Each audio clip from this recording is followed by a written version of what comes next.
जय शिवराय शेतकरी मित्रांनो.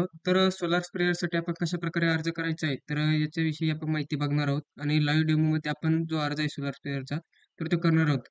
MहाDBTच्या वेबसाईटवरती आपला लॉगिन आयडी, पासवर्ड टाकून आपण लॉगिन करून घ्या. त्यानंतर आपण अशा प्रकारच्या पेजवरती याल. त्यामध्ये अर्ज करा हे जे ऑप्शन आपल्याला या ठिकाणी दिसत आहे, तर यावरती क्लिक करायचं आहे. त्यानंतर समोरील जे पेज येणार आहे, तर यामध्ये संपूर्ण योजना ज्या आहेत, तर त्यामध्ये सिंचन योजना असो किंवा स्टोरेज हाऊस वगैरे, तर संपूर्ण सोलारच्या जेवढ्या पण योजना MहाDBTद्वारे किंवा महाराष्ट्र सरकारद्वारे राबवल्या जातात, तर त्या संपूर्ण योजना या ठिकाणी आपल्याला भेटून जाणार आहेत. त्यामध्ये आपल्याला आता सोलार स्प्रेअरचा अर्ज करायचा आहे. त्यामुळे आपण जे कृषी यांत्रिकीकरण जी बाब आहे सुरुवातीची, तर त्यावरती क्लिक करून बाब निवडा या ऑप्शनवरती क्लिक करणार आहोत. त्यामध्ये आता आपला मुख्य घटक जो असणार आहे, कृषी यांत्रिकी अवजारं खरेदीसाठी अर्थसहाय्य यावरती क्लिक करा. भाडेतत्त्वावर जर खरेदी केलं मित्रांनो, तर त्या ठिकाणी आपल्याला जे बिल वगैरे आहे, तर ते द्यावे लागणार आहेत.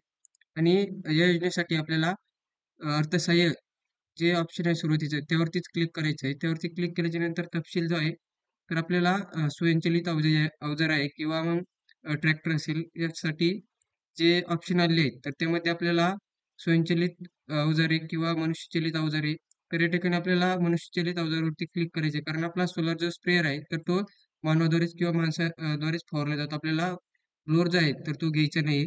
त्यानंतर यंत्रसामग्री जी आहे, तर या यंत्रसामग्रीमध्ये पीक संरक्षण अवजारे या ऑप्शनवरती क्लिक करा.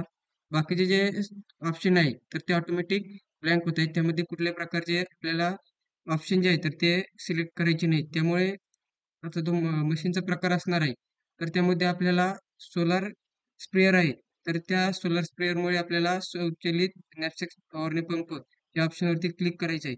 तर या ऑप्शनवरती क्लिक केल्याच्यानंतर या ठिकाणी जे मी पूर्वसंमतीशिवाय कृषी म्हणजे जे यंत्र आहे, तर ते खरेदी करणार नाही. तर याला संमती द्यायची आहे. त्यानंतर अर्ज जो असणार आहे आपला, त्याला जतन करा किंवा सेव्ह करा. अर्ज सेव्ह केल्याच्या नंतर आपण जो अर्ज सेव्ह करताल, तर तो आपल्याला अर्ज या ठिकाणी दिसणार आहे. मी अर्ज केलेल्या बाबी इथे आपण साईडला बघू शकता.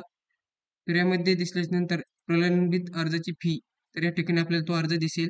तर त्या ठिकाणी आपल्याला ₹23.60 पेमेंट करायचे आहे. पेमेंट केल्याच्या नंतर आपला जो अर्ज असणार आहे सोलार स्प्रेअरचा, तर तो संपूर्ण सबमिट होणार आहे. त्यानंतर आपण केलेला अर्ज आपल्याला इथे छाननी अंतर्गत अर्जामध्ये दिसणार आहे. आता या ठिकाणी मी अर्ज केला नाही, कारण ऑलरेडी या ठिकाणी एक अर्ज करून त्या शेतकऱ्यांनी या पंपाचा लाभ घेतलेला आहे, जे की आपण इथे बघू शकता. अशा प्रकारचा जो खरीप हंगामामधील पंप होता, स्प्रे पंप, तर त्या पंपाचा लाभ जो आहे, तर तो घेतलेला आहे. त्यामुळे आता या योजनेअंतर्गत म्हणजे रब्बी हंगामामध्ये त्या शेतकऱ्याला लाभ भेटणार नाही.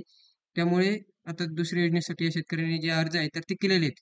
तर आपला अर्ज या ठिकाणी अशा प्रकारे दिसून येणार आहे. तर मित्रांनो, आपण चॅनलवर जर नवीन असेल तर चॅनलला सबस्क्राईब करू नका आणि माहिती आपली इतर मित्रांना शेअर करा. म्हणजे त्यांना देखील सोलार पंपाचा जो अर्ज आहे, तर तो कशाप्रकारे घरबसल्या भरायचा आहे, तर ही संपूर्ण माहिती त्यांना भेटेल. धन्यवाद.